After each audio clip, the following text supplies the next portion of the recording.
to Forbidden Knowledge News Con. We had an awesome day yesterday. If you missed it, go back and watch them. They're still up right now. I am here again with Jared Murphy and Jim Willis. We're going to have a little discussion about their presentations and wherever else we can go, really. A little focus on hidden history and spirituality, consciousness, and see where we can go with that. After that, at 3 o'clock Eastern Time, we have Pierre Sabak. He's going to be talking a little bit about holographic culture and the possibilities of a holographic reality. 4:30, we got Karen Holton. She's going to be talking about sex, love, and politics in outer space. 6, Micah Dank is going to be talking astrotheology in the Bible. And to close it out at 8 o'clock, we got Corey Hughes. His presentation is the ritual assassination of JFK. And that's going to be a long presentation, guys, so buckle up for that one. All right. Well, today, I thought we could get started with, I love what Jared said yesterday about banging on the blinky box. Now, I think that's a good place to start because it's basically, anything that you can't explain, anything metaphysical, you kind of refer to it as banging on the blinky box because you get a reaction. Could you kind of re-explain what you meant by that? And we can get Jim's feedback on that. Yeah. Thanks for day 2 here. This is fun. I frequently explain lost ancient high technology in our I say that we're in sleep mode or safe mode, that the reason we're 10 to 15% conscious now, there are a number of reasons why we've slipped to this point. And so we've deified or mystified a number of what used to be ancient high technologies, whether it be being able to tap directly into collective human consciousness, like Carillion photography, not just a random magnetic element around us, but the actual high technology from our ancient engineered soils to our advanced polygonal masonry. Over the last period of the Younger Dryas, as we've devolved from our higher technology past, we've created religions, cults, mystical, whether we call it paranormal or a spiritual experience. It's not that we aren't spiritual beings and connected to a greater universe, and we are definitely connected to each other. The issue is we create rituals out of ancient lost high technologies, where the best example is we bang on the blinky box. So you get an orange light if you bang on the left, you get a red light if you bang on the other side, and then someone walks up 1,000 years after you've been doing and performing. You've added hymns, you've added stories, you've added tradition, and then what happens is someone walks up and goes, "Why are you banging on the on the control panel of a 747? That's a plane; it flies." And someone yells, "Heretic!" and burns you. And so you frequently, I think now, interact with lost ancient high technology, whether they're genetic or whether they're external. Like, we know if you walk barefoot, there's an electron exchange to the earth. It's just basic physics, without considering the fact that we were meant to connect to these ancient piezoelectric engineered soils, that they were connected to our buildings, the plants, the animals, that we were once a much more connected, collectively human conscious society. And we are revisiting those physics right now. But the blinky board example was simply for people to understand that for some people, in their experience, they might call it paranormal. And other people might even label something that is actually very high. What we think of technology as like these hard computers and these hard external machines. We don't identify a lot of things in the natural world that are actually high technology of genetic, of bioengineering. And so we look at it and we say, well, we think we have a pretty good idea that's a random plant. It's natural, or it's a natural this or natural that. And so then when we have an interaction with it, we think it's a spiritual one, or we think it's and it's not that it's not a higher experience. It's that we label it with these mystical properties. And in reality, the best example is to just simply say, just because you're getting the control panel to a 747 to blink doesn't mean that's the purpose of the 747. It might even have a spectrum of healing or a spectrum of what you wanted from that prayer, what you wanted from that experience, from this either genetically programmed technology or external, light blinking. You might be getting what you want out of that experience, but the reality is that it's not the design of what it is, and we've just lost what it was. So the best analogy I can come up with for people is banging on the blinky board. That's where that came from. Yeah, I love that. I love it. Arthur C. Clarke once said that any technology that's sufficiently advanced is going to appear like magic. I think if he had lived, or if he had heard this, he would have probably said any technology sufficiently advanced is going to look like a blinky box. I like that. Yeah, all right. I love that idea. So what do you think, Jim? When we look back at our history, do you think it was more of a science that we had a better understanding of in the ancient times, and now we've lost some of that knowledge, so it's become mystified? Do you think that's just what's happened? Oh, I think absolutely. Next year, I'm going to be leading a group to Göbekli Tepe in Turkey, ancient Anatolia. And if we accept the traditional understanding of how that whole edifice arose, we have to say that it was just a group of hunter-gatherers on the Anatolian plains one day got up in the morning and said, "Hey, let's start moving megaton boulders around and set them up in a circle." So now we look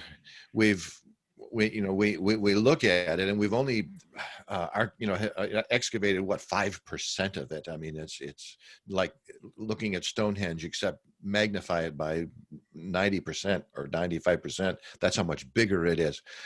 And so we excavate it, and we see the rocks and everything else. And then after we see them and we look at them, we try to say, well, why did they do it? That's where we fall short.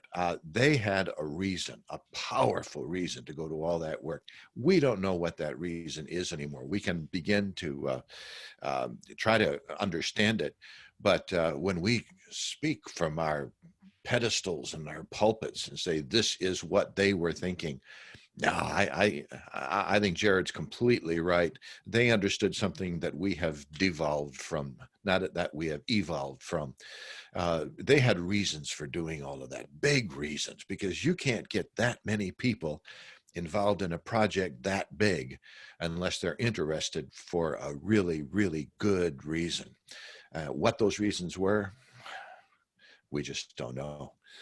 You can go to almost any megalithic site. You can look at the pyramids. If you go to Egypt today, they will tell you it's tombs and tombs only. But there was I think a technology involved. It's too precise. It's just too much stuff going on. If we went over there and try to understand the reasons, I think we'd be much better off to understand the whys, rather than spending all of our time on the hows the way we do now. We say, how did they do it instead of why did they do it? And I think the why they did it might even be the salvation of our civilization, if we can figure that out. Yeah, very well said. Do you think that mainstream academia doesn't acknowledge the aspects that there were extremely advanced humans in our ancient past? Do you think it's just because they don't want to put their foot in their mouth? They don't want to, lose the credibility that they had, or is there a larger agenda at play?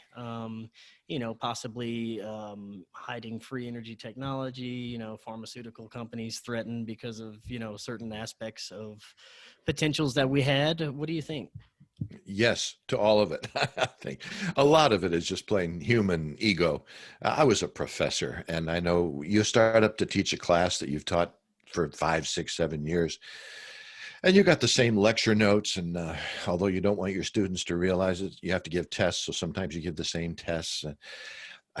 That used to drive me crazy about teaching, but I know how difficult it was, because I taught things about Indian culture, for instance, and cultures in India that have just, since I started teaching, been totally turned upside down, totally debunked. Too many ancient artifacts that we don't understand. And it's really, really difficult for me to confront old students and say, hey, that stuff I taught you and I had to test you on and gave you a grade as to how well you knew it. Well, sorry, I was wrong. Boy, that's hard to do. That's really, really hard to do. And there's a kind of an ego here too. I remember in 2010 when the Denisova cave was being excavated, and when they found that one little finger bone of a juvenile female Denisovan, yeah, and the mitochondrial DNA from that one finger. And from that one finger, they deduced this whole race. It was a cousin race or an antecedent race of us. It must have been close to us because 30,000 years ago, we were intermingling. We were breeding with them 30,000 years ago. And here's a race, a whole people we didn't know anything about until maybe 10, 12 years ago. And they had lived for 195,000 years at least. We just don't know. Neanderthal, Denisovan, they're all getting re-excavated. And it's just that people don't, they don't want to hear a lot of these things because they don't fit in. I think it fits right in with what Jared was saying. It's the people want a lot of, they say, give me more information. Prove to me it was a technological civilization. Where are the generators? Where are the wires? Well, that's assuming that only kind of high technology is our technology. They may have had a technology that we've totally forgotten about. I'd love to hear Jared's ideas on this one. Yeah. Yeah, ahead, Jared. everything he said is just the obvious points. And also, by the way, as a former professor, and as you being a performer for the professor and me being a former student, I appreciate your humble apology of being wrong. Screw grades. Oh, absolutely. Absolutely. One of the things I will say quickly on that note, I am trying to encourage these billion-dollar institutions to not be afraid that we are out there to burn them at the stake for being wrong and being academically hubris. I'm trying to encourage them through other lectures or through other interviews. I'm trying to point out that just like Vegas was afraid to teach people to gamble because they thought they would lose money, instead, more people who thought they would look stupid because they didn't know how to play roulette now started risking their money because they knew how to play. I think their enrollments would be insane. I think that if they would admit not only their fault, but if they would admit the facts of what we don't know, I think you could see whole academic careers in collegiate environments happily spending tens of thousands of dollars to be in the field for 6 to 10 years. Like, people wouldn't want to leave the academic environment if their 10-year project and then post-graduate, they were to spend, instead of 99 years uncovering Teotihuacan as an example, 99 years to uncover just what is the primary avenue. But if they were to create aggressive plans to uncover ruins by the square mile over a decade, they would see enrollments and they would basically, like Harvard, Yale, Oxford, think of the famous ones, they would become franchises. And you may spend your entire, even if you were an American student, you may spend your entire career in the field, within the institution, within that educational process. You could be working with tens of thousands of people, the kind of jobs that would be created, the kind of institutional corporate environments that would be created from that kind of massive earth uncovering. I think they are actually not seeing the profit potential because of the humility, the humiliation that they're inferring that there's going to be a humiliation, rather than go, oh my God, we thought we were the smartest, we thought we were the best, and in reality, we are complete idiots.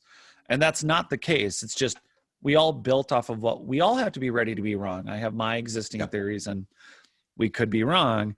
Anyway, so back on point.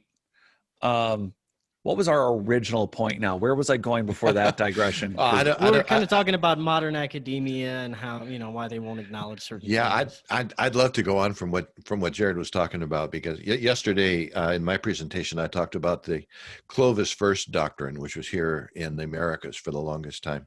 So sad. And there was this crazy circle going on, and nobody would admit it.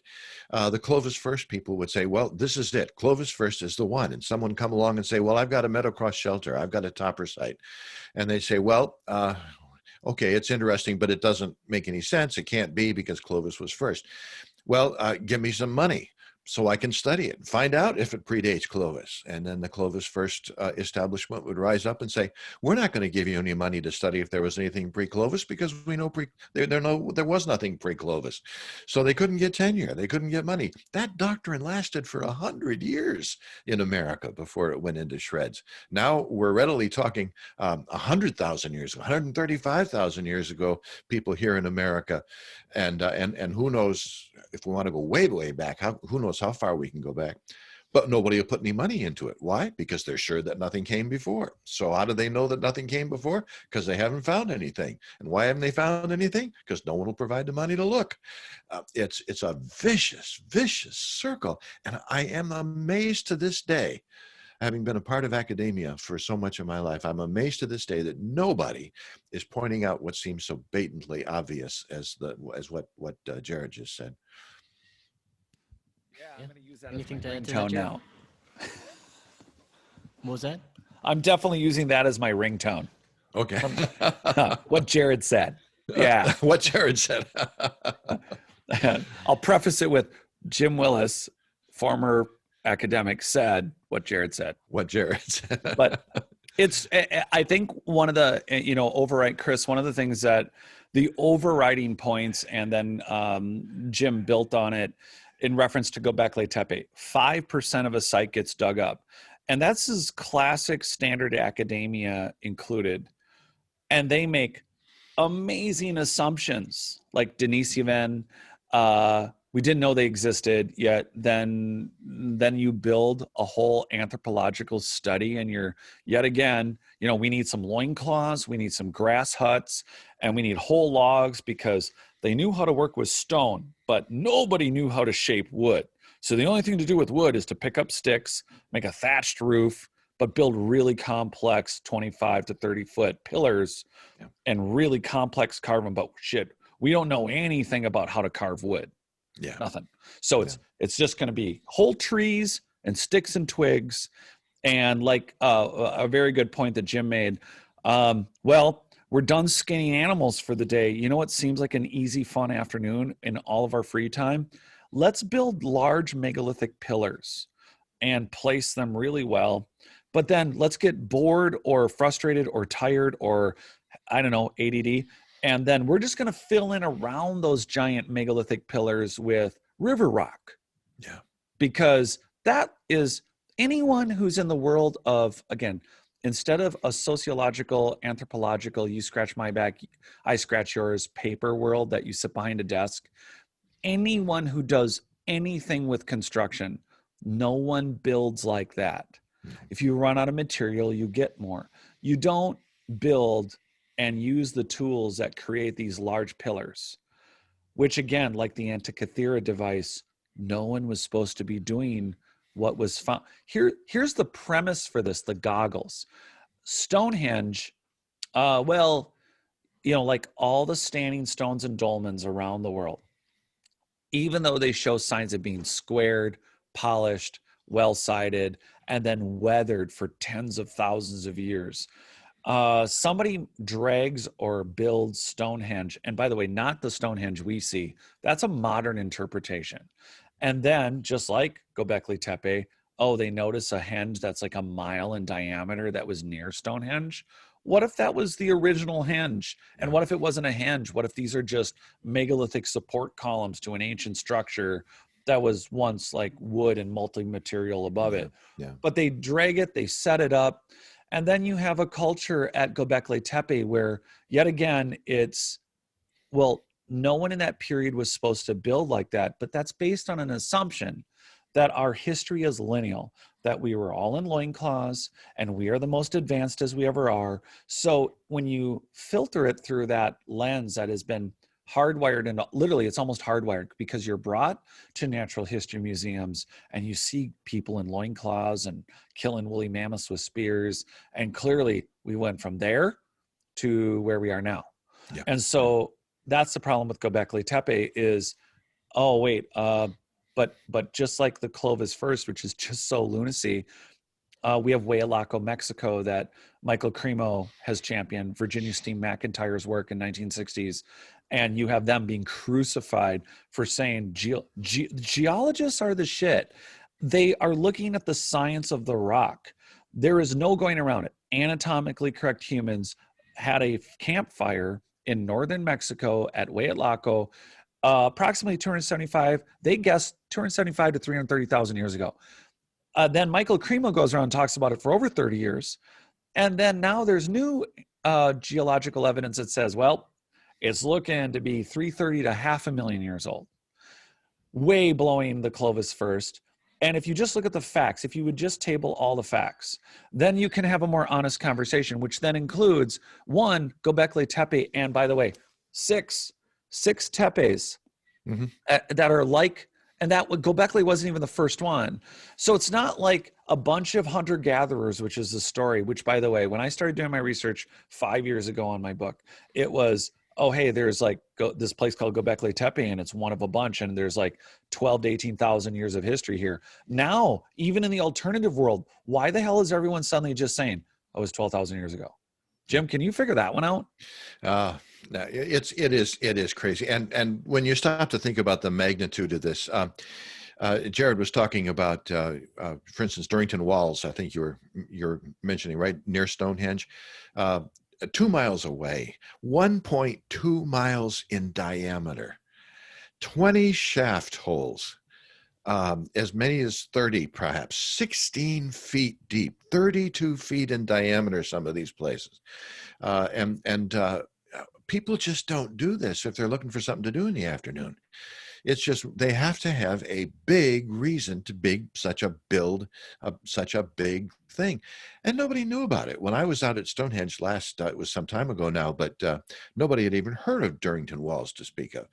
At Göbekli Tepe, not only did they put up these great these great pillars, but they put all of this strange symbolic art on it.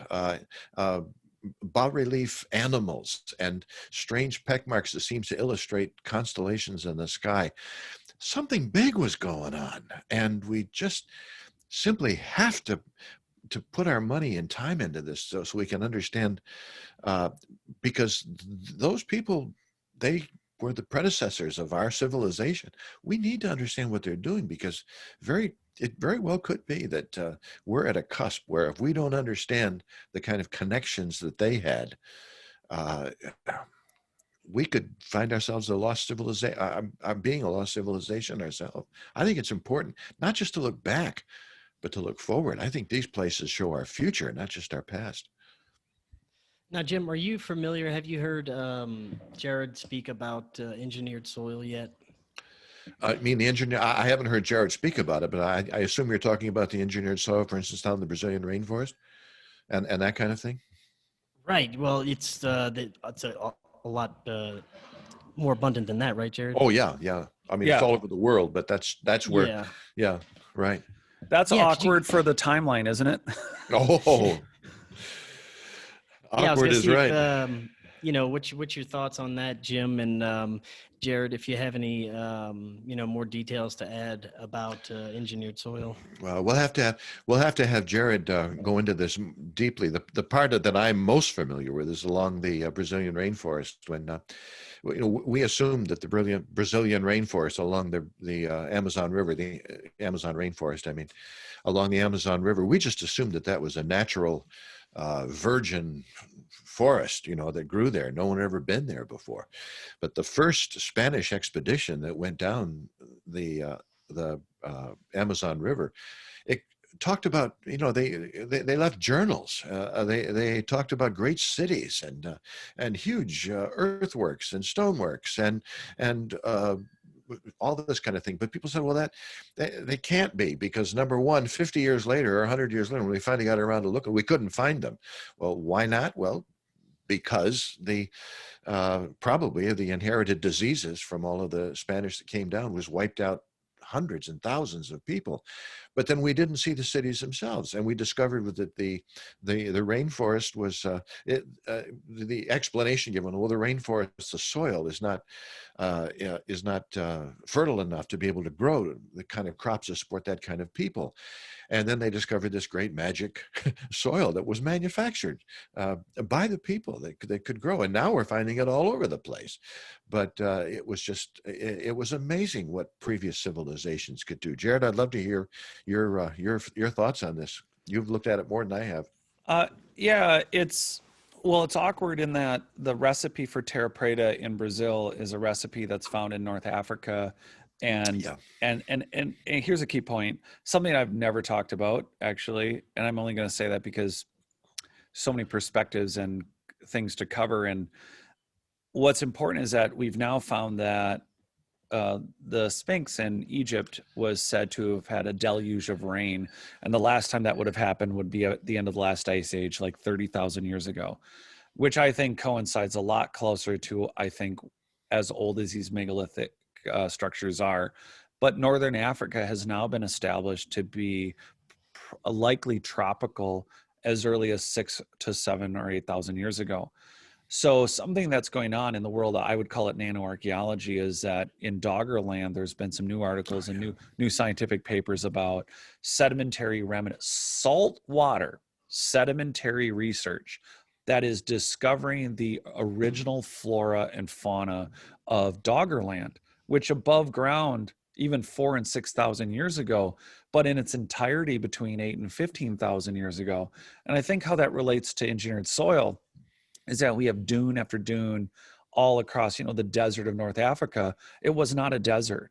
And we have deserts all over the earth where I want to remind everyone that engineered soil could even be found in the sedimentary level, and that the technology to identify an engineered soil is going to be possible in the future. So like Göbekli Tepe and the other tepes, and in Brazil or in the rainforest in general, the thought was, one, it was virgin ground. No one lived there because, again, Clovis first, which is a joke.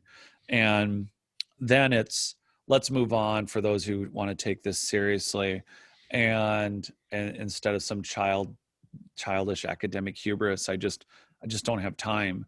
So either get with the program or just, move to the side. I can walk around you. And here we are with engineered soil that's not only on multiple continents in Central America and Northern South America, but in what was supposed to be dry desert or wet desert.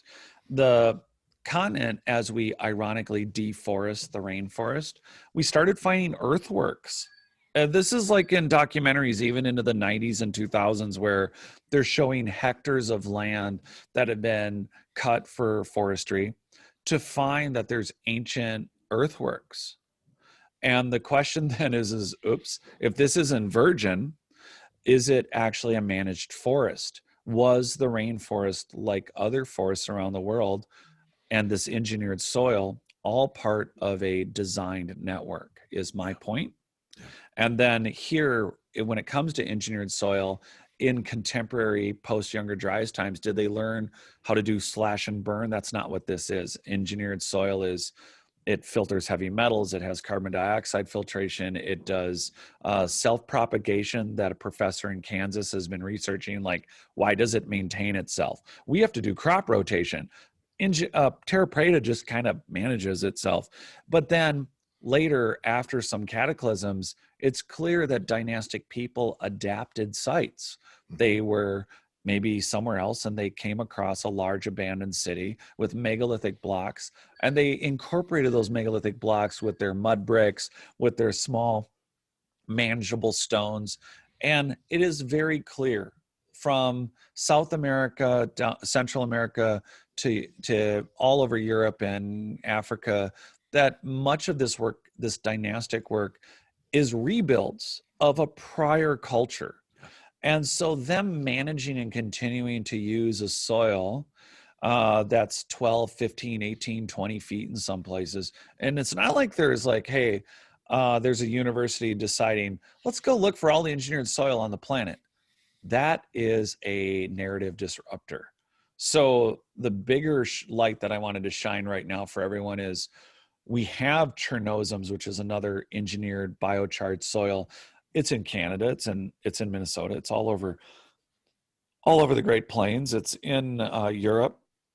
There's a black market for this soil in Ukraine, and there's a black market for it coming out of Brazil.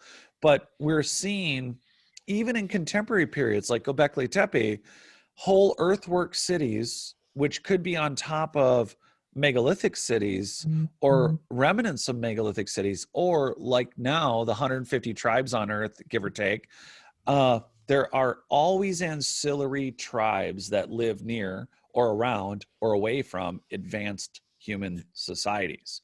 So 1,000 years from now, all of Jim's headphones and my speaker and everything else could be gone, but we're going to find Eolus and Neoliths and go, oh, they were pretty primitive back in the 2020s. Yeah. And it's silly. Yeah. We don't understand that the narrative, it's so ingrained in us to go, well, no, we used to drag blocks around. It just mind bending. Yeah, and they're gonna find these earphones in your speakers, and they're not going to know what they were used for. But maybe they will develop. They will also remember stories that we told about being able to talk to somebody on the other side of the world or something like that. Maybe they'll discover our mythology, and that's why I think it's so important not just to listen to the story in stones. But it's listen to the evidence in the stories too, because all of the mythologies talk about this kind of thing. Why did they just come up with this stuff all of a sudden? Why did they did they make these stories out of whole cloth? Was there something at the basis of them? It seems like there had to have been. They're memories, I think, as much as anything else. Yeah, I can't agree more. I've always wondered, even as a kid, I didn't understand the complexities of the fabrics, of the patterns. I'm like, there's this just, who sits around and doodles? I met doodlers even in elementary school, and I'm like, okay, you doodle, I get it. And you come up with some complex patterns. And I always try to be empathetic to the idea of how would you create when you had no other technology. I always thought that as clothing evolved, that why not make very ornate clothing, because it's a technology. It seemed elementary. It seemed like, oh, that's a natural progression. You make more and more complex patterns. But then here you have this ancient image of Om before people knew what the vibrational frequency of Om looked like. And then now that's a different story. That to me looks more like highly advanced cultures that survivors may understand the technology of frequencies and cymatics, but they may not have been people who could program them or use them, are now remembering like, hey, look, until we can create this again, we better just incorporate it in the clothing. We better just create a pattern of it. And then at that point, eventually it just became a mystified, deified, religified pattern. And then it took cymatics and a lot of experiments later and a few thousands of years before we went, oh my gosh, that's Om. And so I'm wondering how many of these Corinthian pillars represent that. And again, we assume that when we look at stone, that when they built it, that was it. That's as far as they went. They dusted their hand, or they painted the stone. Well, maybe dynastic people did, but we're missing, something you had said earlier, Jim. We don't account for hard drive. We think of a hard drive as a mechanical device that moves, but then we think flash technology is new, the solid state hard drives. We don't consider the fact that there are ancient technologies. I mean, I know there's a big joke that somebody's going to walk up one day and some kid's going to plug in their their cord to the Great Pyramid and get a massive download. And we're missing the fact that there are solid state ancient hard drives that may not have been melted down or repurposed as an arrowhead or just disintegrated over time, but that some of these structures, when we look at them, we go, oh yeah, they were really good with stone, but we're missing that they may have had material sciences that included plastics and metals that would have coated not just for decoration, but for technological purposes in those designs. And again, if we didn't have any engineered soil, all over the earth. First and foremost, for everyone listening, this is an indicator of, well, wait a minute, if Göbekli Tepe existed, which is not 12, at a minimum 12 to 18,000 years was the narrative. Then they suddenly cut the 18 out. And now they say 12. But the reality is they found organics, and this is why I argue screenshot, screenshot, screenshot. The Klaus Schmidt group said they had organics and carbon dating to 36,000 years, which is in line with the standing stones, the number of other weathered stones all around the earth. And again, to a higher technology side, genetically speaking, Denisovan, Neanderthal, and mystery 14% human, Yeah. all were breeding 50 to 60,000 years ago. Well, why? Unless they were the surface survivors of a massive cataclysm, which includes that. I know people are giving that date about 75,000 years ago for the volcanic doom and gloom. Mhm. But what if it was 60, somewhere in there, or 60 to 80,000 years?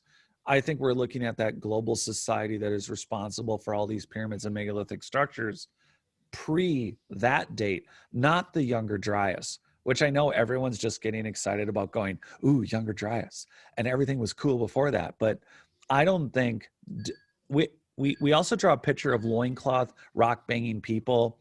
I want to point something out about Neanderthal. They were bigger than us. They had denser bones than us. They were stronger than us, and they had bigger brains than us. Yet they're drawn like monkeys that swing from trees. Yeah, and That's now we're finally deciding that Neanderthal had art, Neanderthal had music, right. Neanderthal had more advanced stuff. Denisovan, the jewelry that they created Yeah. with high speed drills.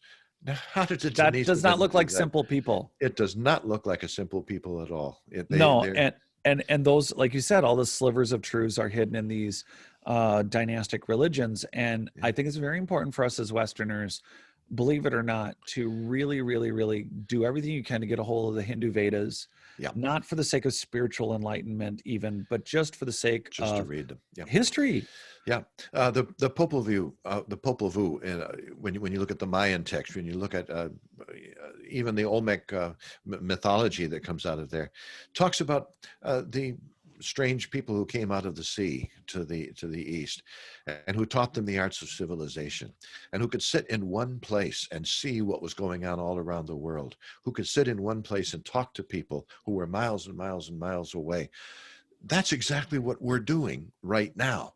But we say, oh, for them, it must have been metaphor because they obviously couldn't have done it. Well, it sounds to me like they could. They were describing exactly what we're doing. They were extremely prophetic, or they were just saying something that really happened. And why would they make up these stories if they weren't describing something that really happened? Yeah, and it's very accurate work. And something that also people don't keep in mind is how much influence we are under standard academia. When I say that, almost nothing survives that are original writings. Mhm. We have, I don't think people get that when you think of, Yeah. oh, well, we have the Greek writings, we have Plato, we have Homer. No. You have interpretations. Exactly. You don't have the original manuscripts. In fact, the only way when they started coming up with x-rays of where Gregorian monks had, erased papyrus or some sort of original document to reuse the paper or the leather or whatever they had to write a new story. And when they could start using x-ray technology to see original works underneath, oh my gosh, that's tremendous. It's just tremendous that they can do that. Because we have Gregorian monks literally going, well, I know the popular story. This is wrong. I'm going to edit this. Yeah. And everyone's quoting these stories and they think, oh yeah, academia did everything they could to not only preserve the most original documents, but of course they're teaching you from the original scripts. They are not teaching you from the original they're not. scripts.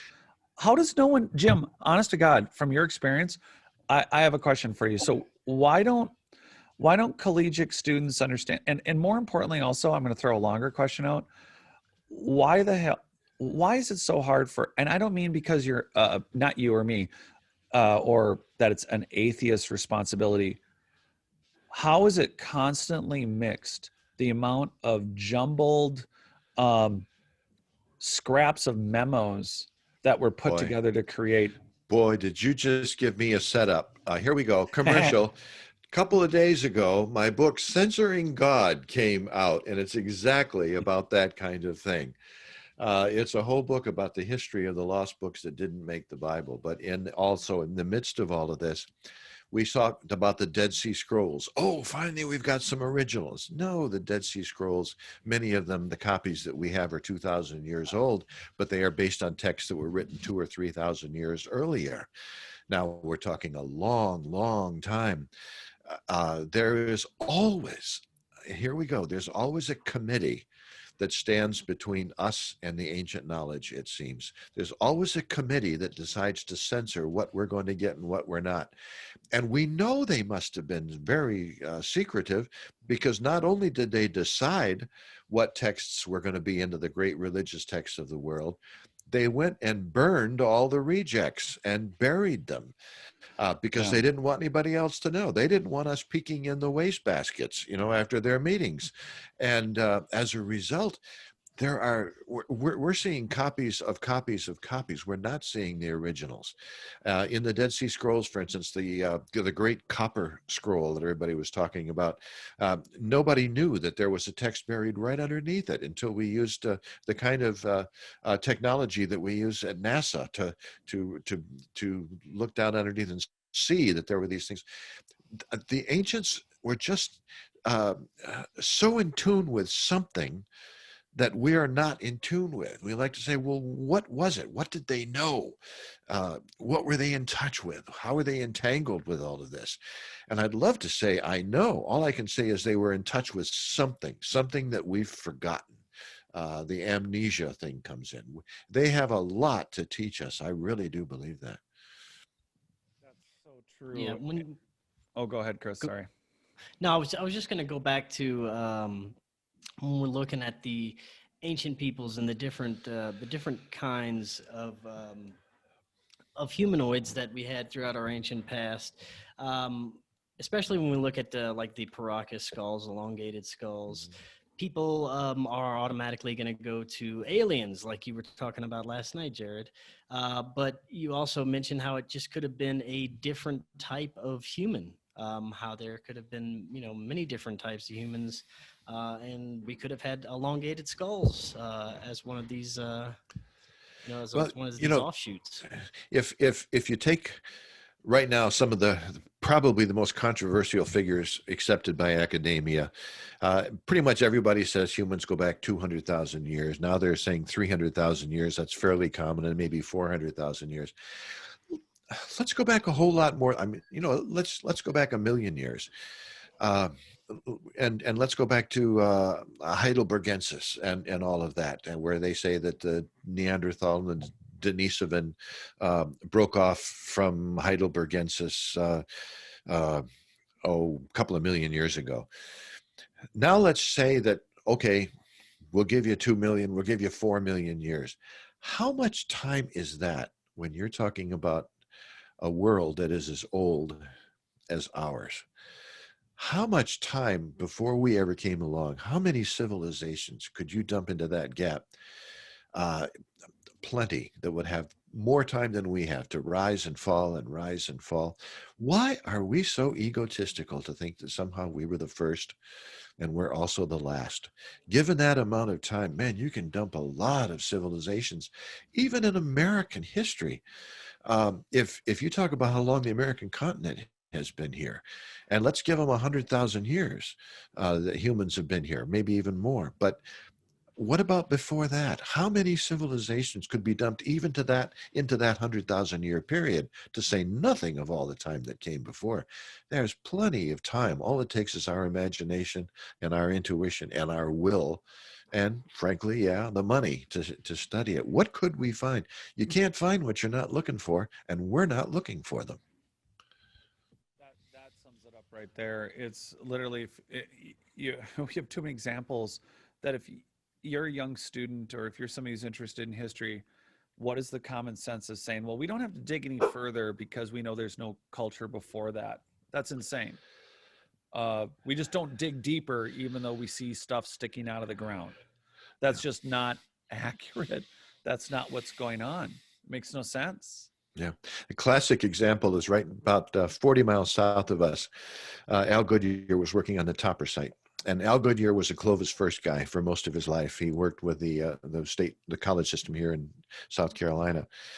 And he was a Clovis first guy. And he was digging at the Topper site on the Savannah River and came to a really rich Clovis layer. But he had been up to Meadowcroft, the rock shelter, and he wanted to look at it. He had to gather his students together, and he told me this himself. He had to gather his students together and say, listen, I'd like to go deeper. I'd like to see if we can find something pre-Clovis, but I've got to warn you, he told his students, if we do this, and if we find anything, your careers are going to be in jeopardy. You could be seriously ending your career. So think long and hard before you decide to dig any deeper. Thank goodness they all wanted to do it. But what a terrible travesty it is when a college professor has got to tell his students or her students, let's be careful what we find, because we may have to just bury it up and not let anybody know we found it. Otherwise, our careers could be at stake.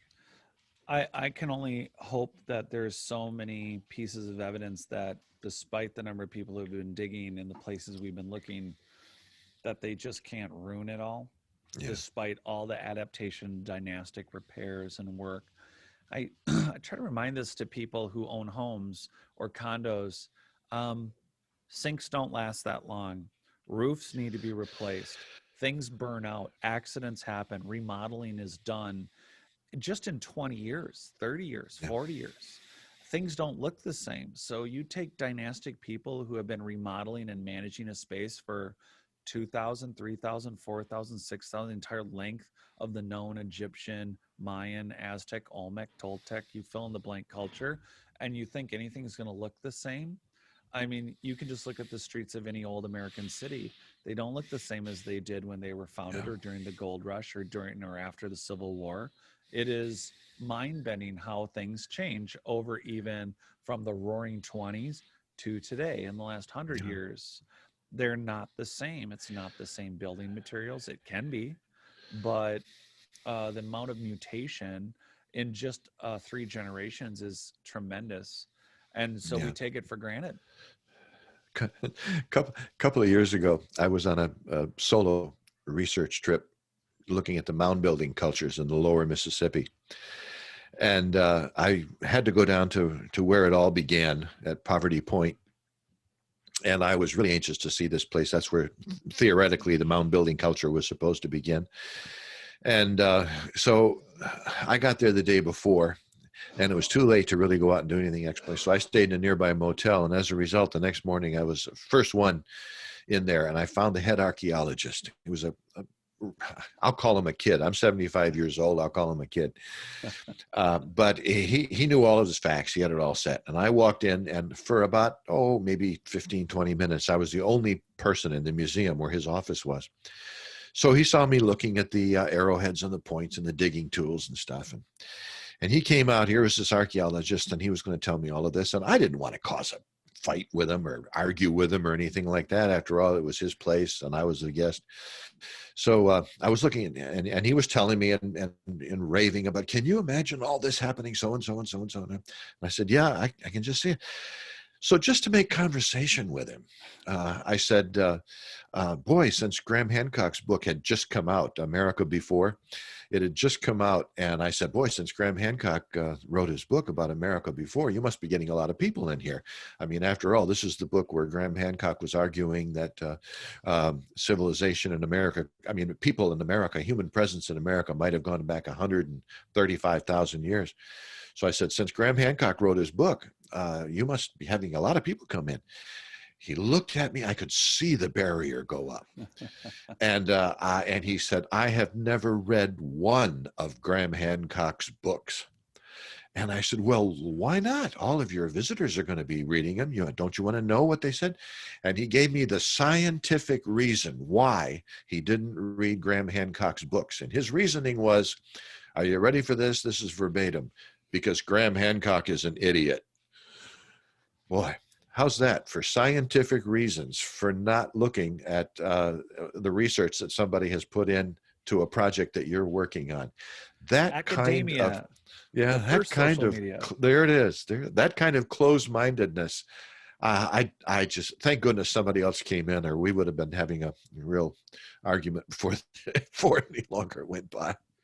Well, Jim, it's in the alternative world too. I did an interview recently, and and um, and they made a point to say I identified something with my personal actual eyesight, and I'm like, oh, well, it was a celestial body. So I'm like, okay, well, you photographed it, and they lost their mind. They lost their mind because I didn't believe them. I never said I didn't believe you, nor was I trying to start a fight. You make a point to tell me you've identified a celestial body twice with your naked eye and you've never photographed it. And then he lost his crap and started talking about how it was a conspiracy against him and that, Oh, and I'm like, if you can identify a celestial body, time, day, hour, minute, time of year, and we can point and take a photograph of that, that's not a big deal. It's not a big deal. If you can identify something with the naked eye, I don't think people really understand how Copernicus and the whole basic elementary telescope worked. But here's someone who's proclaiming to be an alternative researcher that, again, it's not about belief. It's just about scientific fact.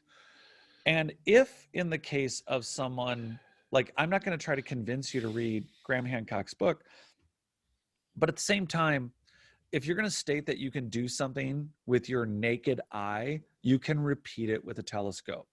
Nor do you need to assume that anyone's being personally attacked. And in this particular case of academic hubris, you have a theory, I have a theory, we all have a theory, but the whole point of us having these dialogues and having people participate is we might be wrong. And the whole point is, if you don't get access to something as elementary as a physiological telescope, then let's out the telescopes that won't let us do the work. So if it is a conspiracy, let's make it really hard. Let's shine the light. So if you can't identify something, let's say why. Like, we applied for this viewing time and didn't get it. Or this telescope is a radio telescope. That's why this one won't work, but this one will. But when it comes to a theory, it's like, you don't want to read Graham Hancock, but Michael Cremo spent a decade writing forbidden archaeology. It's not new stuff. It's all paleoanthropological evidence from the minute we took it seriously, and records of anatomically correct humans being found in 2 million, 5 million, 20 million, 60 million year old and plus and more. There is an actual paleoanthropological record that did not line up with what became the ultimate popular theory of evolution. And it's not that genes don't mutate, but there's just specifics of the finds that contradict the theories. And yet the theories are held up to be protected. And if that was true, I always say, like, if it was your cell phone technology or your computer, if you were to protect the original, my favorite quote that has now been long lost because nobody cares anymore, was when Bill Gates said we'll never need more than 512 memory. So for all you youngsters out there, Bill Gates said we would never need more than 512, that we would be able to do everything with computers in 512. Yeah. That was it. Well, Megabits. Or that was it. Megabytes. We were, that was it. That's all we needed. Now we have terabyte computers, but that's where we were with our, if you were holding basically the theory of evolution, Darwinism, and anything from the 18 or 1900s that you're holding on to is a mathematical equivalent to saying, well, we've developed the rotary telephone, and if it's not based on that technology, we'll never use it. Yeah. We would never be where we are if it's insane. It sounds so crazy to make this comparison, but that's the only way to maintain these archaic, insane, dusty, Once in a great while, one of those guys who gets knocked down by academia gets back at academia. My favorite story of that is Galileo. Of course, we all know the story of how Galileo was, the earth is round and revolves around the sun. And no, it doesn't, because it says in the Bible the earth is flat because it's got four corners and the sun rises in the east and sets in the west and everything else. So not only was the church persecuting Galileo, they gave him a choice. He could either recant or they could burn him to death during the Inquisition. And Galileo said, well,